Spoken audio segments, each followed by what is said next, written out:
Captain Jake Morrison stared out at the massive structure floating in the darkness of space. It was unlike anything he had ever seen in his 20 years of service. The object was at least 5 miles long and covered in strange markings that glowed with a soft blue light. His ship, the UES Liberty, had detected it 3 days ago at the very edge of Earth's solar system. "Captain, we're getting some kind of signal from that thing," said Lieutenant Amy Brooks from her position at the communication station. Her voice was tight with nervous excitement. This was humanity's first real contact with alien technology since they found the crashed ship on Mars 46 years ago. Dr. Lisa Carter looked up from her scanner readings. She was the ship's expert on alien life and technology. Her dark hair was pulled back in a tight bun, and her eyes were wide with wonder. "Sir, the energy readings are incredible. This structure is still active after what looks like thousands of years. The power source is something we've never seen before." Morrison nodded and turned to his second-in-command. "Alex, take a team over there. I want to know what we're dealing with." Commander Alex Rodriguez had been Morrison's friend since their academy days. He was calm under pressure and the best man Morrison knew for dangerous missions. "Yes, sir. I'll take Carter and a full security team." The boarding shuttle approached the alien station slowly. Rodriguez could see massive doors that were easily big enough for ships 10 times larger than the Liberty. Strange symbols covered every surface, and some of them were moving like living things. "This is incredible," Dr. Carter whispered as they docked with the station. "The technology here is so advanced. Look at how the docking port automatically adjusted to fit our shuttle." The team entered through an airlock that somehow knew they were coming. The air inside was breathable, and the gravity felt normal. Emergency. Lighting came on as they walked through corridors that were clearly built for beings much larger than humans. "Stay alert," Rodriguez told his security team. "We don't know if this place is empty or not." They found what looked like a control room filled with screens and displays. Dr. Carter went straight to the largest console. Her fingers moved over the smooth surface, and suddenly the entire room lit up. Information began flowing across dozens of screens in languages she had never seen. "Alex, you need to see this," she called out. Her voice was shaking. "This station has been watching Earth for over 3,000 years. Look at these records." Rodriguez looked at the screens showing images of ancient Egypt, the Roman Empire, and wars throughout human history. The station had been recording everything. "Why were they watching us?" he asked. Dr. Carter's face went pale as she read more of the data. "They were waiting for us to develop space travel. This station was supposed to contact us when we achieved faster-than-light flight, but something went wrong with the automatic systems centuries ago." She kept reading, and her expression grew more worried. "Alex, we need to get this information back to Earth immediately. This is much bigger than we thought." "What did you find?" Rodriguez asked. "The galaxy is controlled by something called the Galactic Dominion. It's made up of 12 ancient alien species that have been conquering other civilizations for 50,000 years. Every time a new species develops space travel, the Dominion either makes them slaves or destroys them completely." Rodriguez felt his stomach drop. "And Earth? We're next on their list. The moment we achieved interstellar travel, we became a target. This station was supposed to prepare us for integration into their empire." The team worked quickly to download as much information as they could. The database was enormous, containing details about hundreds of conquered worlds and the military might of the Dominion. Dr. Carter discovered that the alien coalition had fleets of ships that made Earth's entire space force look like toys. "Captain Morrison," Rodriguez called over the radio. "We need immediate evacuation. This is a priority 1 emergency." Back on the Liberty, Morrison gathered his senior officers in the briefing room. Dr. Carter stood at the front, her face grim as she explained what they had found. "The Dominion has never failed to conquer a new species," she said. "Their records show they've destroyed entire civilizations that refuse to surrender. Billions of lives lost." "How long do we have?" Morrison asked. "The station stops transmitting data every few months. When the Dominion notices it's been silent too long, they'll send ships to investigate. Based on their patterns, we have maybe 4 to 6 months before they arrive." Lieutenant Colonel Paul Wright, the ship's military advisor, leaned forward. What kind of forces are we talking about? Dr. Carter brought up images on the briefing room screen. Their standard invasion fleet has 12 massive ships, each one carrying over 100,000 soldiers. They have weapons that can destroy cities from orbit, and shields that can stop anything we currently have. The room fell silent as everyone absorbed the information. Humanity had just achieved their dream of exploring the stars, only to discover they were about to become extinct. There has to be something we can do, said Lieutenant Brooks. Some weakness we can exploit. Dr. Carter nodded slowly. Actually, there might be. The Dominion has been using the same tactics and technology for thousands of years. They've grown comfortable because no one has ever seriously challenged them. Their ships are massive but slow. Their weapons are powerful but predictable. Morrison stood up. We need to get this information to Earth immediately. Admiral Blake and the Earth Council need to know what's coming. As the Liberty began its journey back to Earth, Dr. Carter continued studying the alien database. She discovered that every species the Dominion had encountered followed similar technological development patterns. They all created similar weapons, similar ships, and similar strategies. But humans were different. Their chaotic history of constant warfare had produced innovations that no other species had developed. Nuclear weapons, artificial intelligence, and quantum physics were all human discoveries that the galaxy had never seen. Captain, Dr. Carter said as she entered Morrison's ready room, I think I know why that station malfunctioned. Morrison looked up from the reports he was reading. What do you mean? The station was programmed to contact species when they reached a certain level of technological development, but it was looking for specific milestones that followed the normal pattern. Humans developed differently. We achieved spaceflight before some other technologies the station was programmed to recognize. So we slipped through their detection system? Exactly. And that might be our only advantage. The Dominion is coming expecting to find a typical, newly spacefaring species. Instead, they're going to find something they've never encountered before. As the Liberty raced toward Earth with news that would change everything, Dr. Carter continued her analysis. For the first time since discovering the threat, she felt a small spark of hope. Humanity might be outgunned and outnumbered, but they had something the Dominion didn't expect. They had the element of surprise. President Robert Hayes stood before the emergency session of the United Earth Council. The Great Hall was packed with representatives from every nation on Earth. The tension in the room was thick as Hayes prepared to deliver the most important speech in human history. Fellow representatives, Hayes began, his voice steady despite the weight of his words.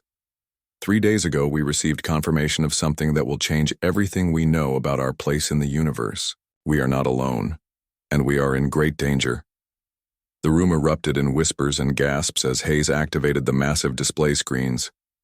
Images from the alien monitoring station filled the room, showing the vast fleets of the Galactic Dominion and the destroyed worlds they had left behind.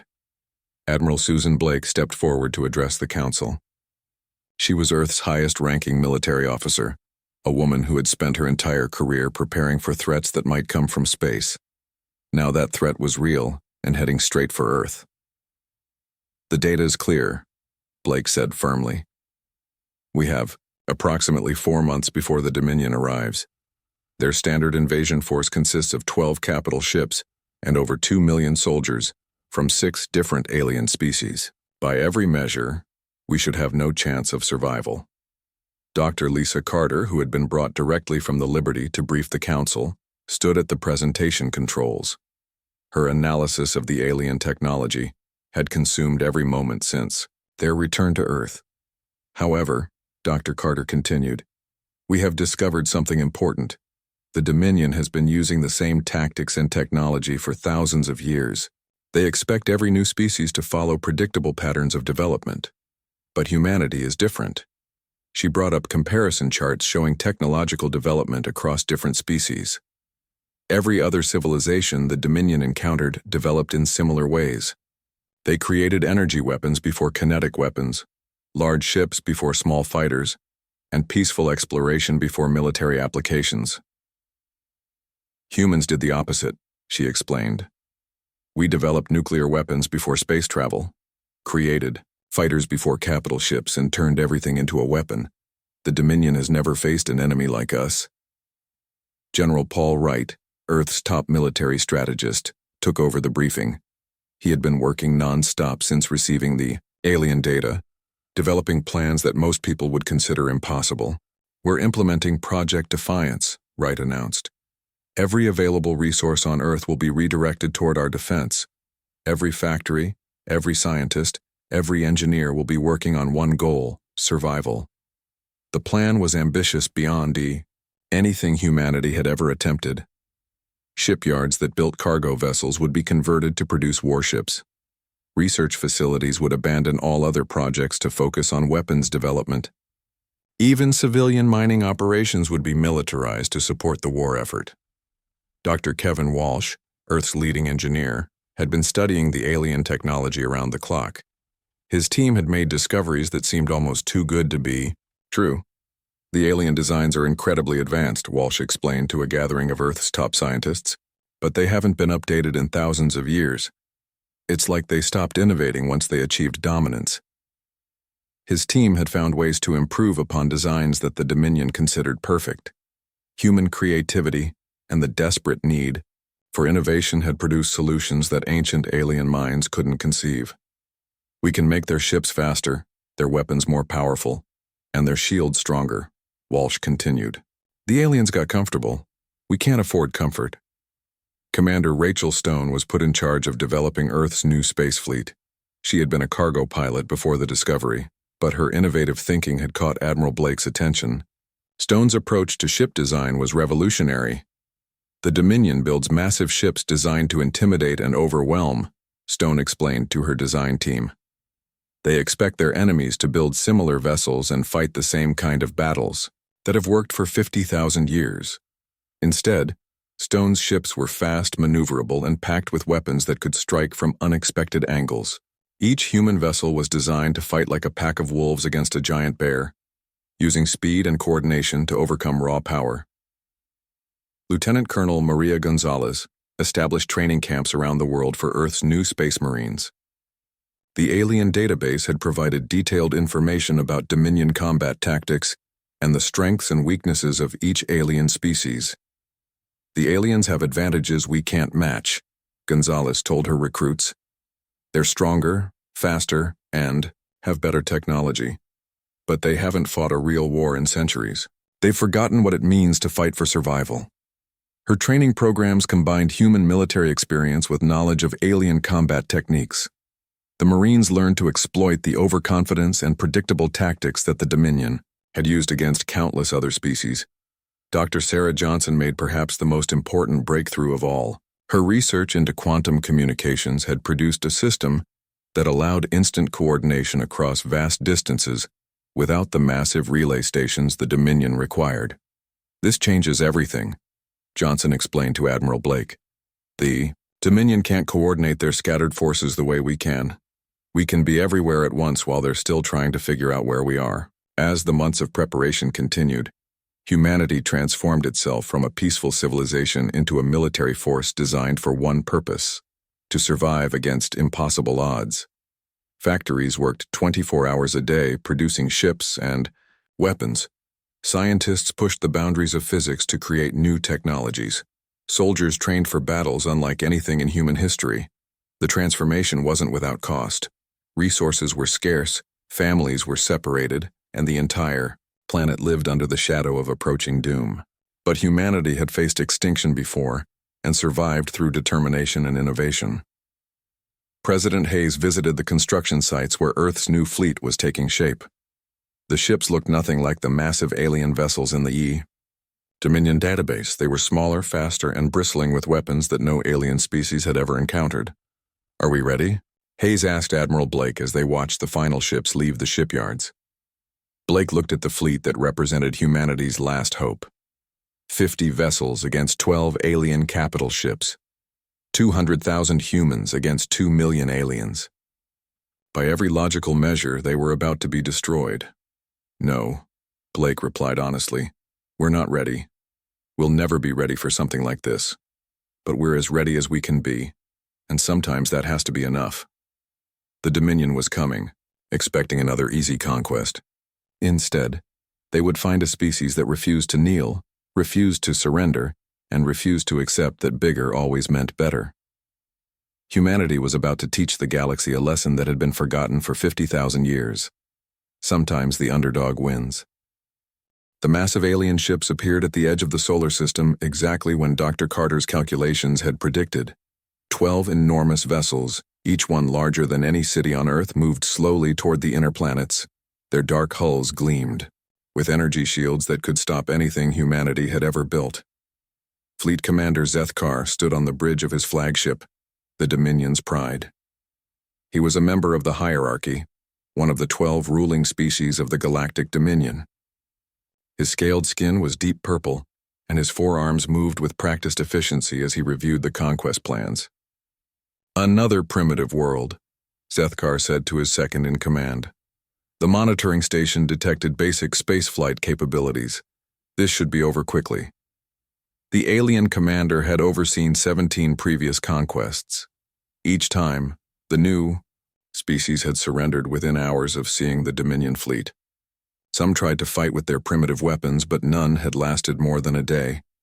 Admiral Susan Blake watched the alien ships approach from the bridge of her flagship, the UES Endeavour. Around her, 50 human vessels waited in carefully planned positions throughout the solar system. Her heart pounded, but her voice remained steady. "This is Admiral Susan Blake of the United Earth Space Command," she transmitted on all frequencies. "You are trespassing in Terran space. Turn around and leave immediately, or we will consider your presence an act of war." The response came quickly. Zethkar's laughter echoed across the communication channels, a sound that sent chills through every human who heard it. "I am Fleet, Commander Zethkar of the Galactic Dominion," the alien replied. "Your world will be integrated into our empire. Surrender now, and your deaths will be quick." "Then you have chosen war," Blake responded. She turned to her communications officer. "Signal all ships. Operation Hornet begins now." Captain Jake Morrison commanded the first attack group. His ship, the UES Liberty, led 19 other vessels in a high-speed approach to the alien fleet. The human ships moved faster than anything the Dominion had ever encountered, closing the distance in minutes rather than hours. "All ships target the lead vessel," Morrison ordered. "Hit them with everything we have." The human weapons opened fire. Nuclear-tipped railgun projectiles streaked through space at incredible speeds. Quantum torpedoes phased through the alien shields as if they weren't there. AI-guided missile swarms overwhelmed the Dominion's point defense systems. Zethkar watched in shock as his flagship's shields flickered and failed. Explosions rocked the massive vessel as human weapons found their targets. This wasn't supposed to happen. No primitive species had weapons like these. "Return fire," Zethkar ordered. "Destroy those insects." The alien weapons fired, massive energy beams that could vaporize mountains. But the human ships weren't where the aliens expected them to be. Morrison's fleet scattered in all directions, using their superior speed to avoid the slow-moving alien. "Guns. They're trying to target us like we're flying in formation," Morrison reported to Admiral Blake. "Their weapons can't track our individual ships." Commander Rachel Stone led the second phase of the attack. Her battle group emerged from behind the moons of Jupiter, where they had been hiding for weeks. The human ships struck the alien fleet from a completely different angle. "The aliens are turning their big ships to face Morrison's group," Stone reported. "They can't defend against attacks from multiple directions." Dr. Kevin Walsh's weapon improvements proved devastating. The human ships carried weapons that the Dominion had never seen before. Plasma cannons that burned through alien armor, gravity bombs that crushed entire sections of enemy ships, and most terrifying of all, cyber warfare weapons that attacked the aliens' computer systems. "Their ships are losing power," reported the sensor operator on Stone's vessel. "The cyber attacks are working. Their systems can't handle our computer viruses." Lieutenant Colonel Maria Gonzalez watched the battle from the command center on Earth. Her Marines were ready to repel any alien ground forces, but the space battle was going better than anyone had dared hope. "The aliens are trying to land troops on Mars," she reported to Admiral Blake. They're following their standard invasion pattern. Let them land, Blake replied. Stone's group will handle them. Commander Stone's ships reached Mars just as the alien landing craft touched down. But instead of finding a defenseless planet, the aliens discovered that the human colonists had turned the entire planet into a fortress. Mining equipment became weapons of war. Industrial lasers cut through alien armor like paper. Cargo haulers filled with explosives became suicide bombers that crashed into alien positions. Even the planet's dust storms were weaponized, carrying clouds of microscopic robots that attacked alien equipment. The Dominion forces had never faced anything like human creativity in war. Every piece of civilian technology became a weapon. Every mining operation became a military base. Every colonist became a soldier. Fleet Commander Zethkar realized his fleet was in serious trouble. 3 of his capital ships were already badly damaged, and the human attack showed no signs of stopping. The enemy ships were everywhere, striking from angles his weapons couldn't cover. Call for reinforcements, he ordered his communications officer. Tell the Dominion Council that we've encountered an unusual enemy. But Dr. Sarah Johnson's quantum communication system intercepted the alien message before it could leave the solar system. The humans knew exactly what the aliens were planning. Admiral Blake, Johnson reported from her laboratory on Earth. The aliens are trying to call for help. I'm jamming their communications, but I don't know how long I can maintain the block. Blake smiled grimly. They won't need to call for help much longer. The final phase of the battle began when Captain Morrison's damaged but still fighting fleet regrouped with Stone's forces. The combined human fleet surrounded the remaining alien ships in a coordinated attack that used every tactical advantage humanity possessed. The aliens found themselves fighting a 3-dimensional battle against enemies that refused to follow the rules of warfare they had used for 50,000 years. Human ships attacked from above, below, and all sides simultaneously. Weapons struck from impossible angles. Combat tactics changed every few minutes. How are they coordinating their attacks? Zethkar demanded. They have no command ships, no communication arrays. How do they know where to strike? His tactical officer had no answer. The human coordination system was unlike anything in the Dominion database. The enemy seemed to think and act as one organism, responding to threats faster than their computers could calculate responses. As the battle raged, more alien ships suffered critical damage. The Dominion's overwhelming technological advantage meant nothing when they couldn't hit their targets or predict what the humans would do next. For the first time in 50,000 years, a Dominion expedition faced the possibility of complete defeat. Fleet Commander Zethkar stared at the tactical display in disbelief. Of his 12 mighty capital ships, only 4 remained functional. The rest were either destroyed or drifting powerless through space. His invasion force of 2 million soldiers was trapped aboard damaged vessels unable to land on any planet. How is this possible? Zethkar demanded. We are the Galactic Dominion. We have conquered 1,000 worlds. How can these primitives defeat us? Admiral Susan Blake's voice came through the communication system, calm and steady. Commander Zethkar, you are defeated. Surrender your remaining ships and prepare to be boarded. The alien commander's 4 arms trembled with rage. Never. The Dominion does not surrender to inferior species. Then you've made your choice, Blake replied. Captain Jake Morrison led the final assault. His battle group surrounded the alien flagship, while Commander Rachel Stone's ships moved to capture the other 3 surviving vessels. The human ships moved with precise coordination, like wolves circling wounded prey. Target their weapon systems, Morrison ordered. We want prisoners, not corpses. The human ships fired with surgical precision. Instead of destroying the alien vessels, they systematically disabled every weapon, every shield generator, and every engine. The mighty Dominion warships became floating metal coffins. General Paul Wright coordinated the boarding operations from his command ship. Specially trained Marines in powered armor cut through the alien hulls and entered the enemy vessels. Lieutenant Colonel Maria Gonzalez had prepared them well for this moment. The first boarding team entered Zethkar's flagship through a hole cut in the ship's armor. The aliens inside were larger and stronger than humans, but they had never fought. Soldiers who refused to retreat or surrender. Remember your training, The team leader, Sergeant Mike Davis, told his Marines. These aliens have been winning for 50,000 years. They don't know how to lose. The alien defenders fought desperately, but they were unprepared for human tactics. The Marines used smoke grenades, flashbang explosives, and coordinated team attacks. They moved through the ship like they had trained for this exact situation. Dr. Lisa Carter monitored the boarding operations from her research station. She had studied every piece of alien technology and biology they possessed. Her knowledge proved crucial as the Marines encountered different alien species. The tall ones with 6 arms are called Vorthak, she reported. They're strong, but slow. The small flying ones are Zephyrians. They can't see in our smoke.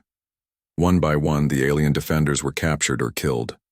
The Dominion soldiers had never faced enemies who fought to the death for their homeworld. They were used to species that surrendered once defeat became obvious. Fleet Commander Zethkar made his last stand on his ship's bridge.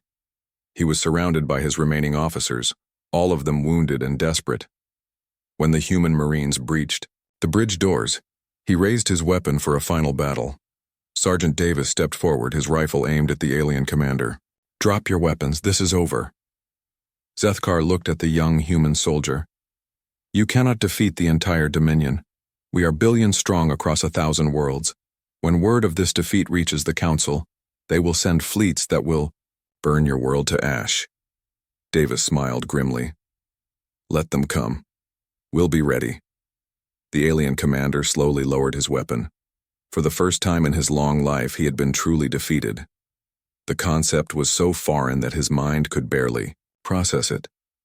President Robert Hayes arrived aboard the captured flagship several hours later. He wanted to personally deliver humanity's message to the Galactic Dominion. The meeting took place in the alien ship's council chamber, with Zethkar and his surviving officers as prisoners. "You want to know how we defeated you?" Hayes said, looking directly at the alien commander. "You made the mistake of thinking we were primitive. We're not primitive. We're innovative. And we've been preparing for war since we first looked up at the stars." Dr. Kevin Walsh stood beside the president, carrying a device that contained detailed scans of all the alien technology. "Your ships are impressive, but they're thousands of years old. Your tactics haven't changed since your first conquest. You stopped growing because you stopped being challenged." Zethkar's scaled face showed confusion. "But we are superior in every way. Our weapons, our ships, our numbers." "Your weapons are powerful but predictable," Commander Stone interrupted. "Your ships are massive but slow.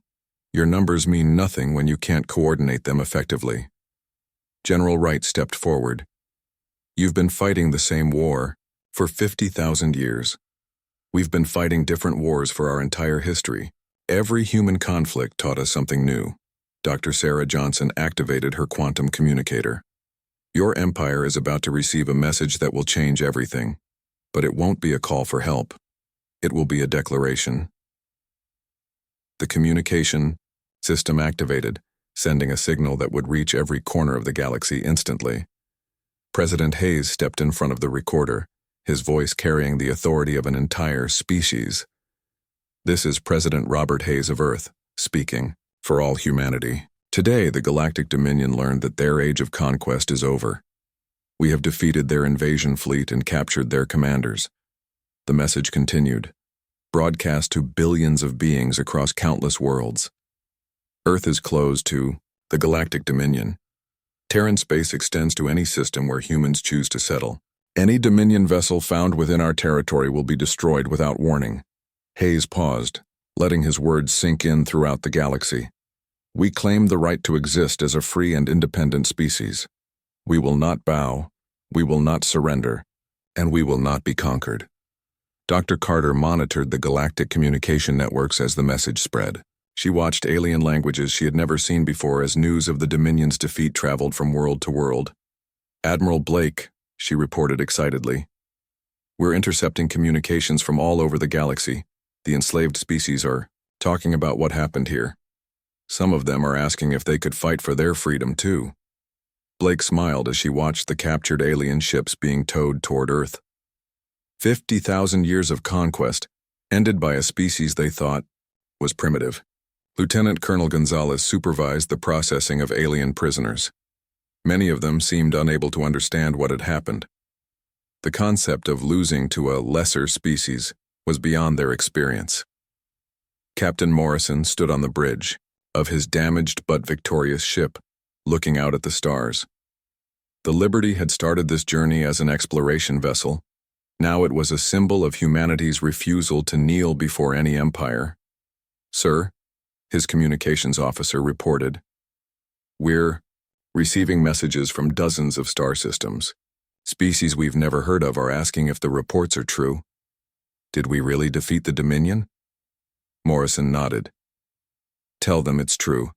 Earth stands free, and we're not alone anymore. The war was over, but humanity's real journey was just beginning." They had proven that even the mightiest tyranny could bleed when faced with beings who refused to surrender. The galaxy would never be the same.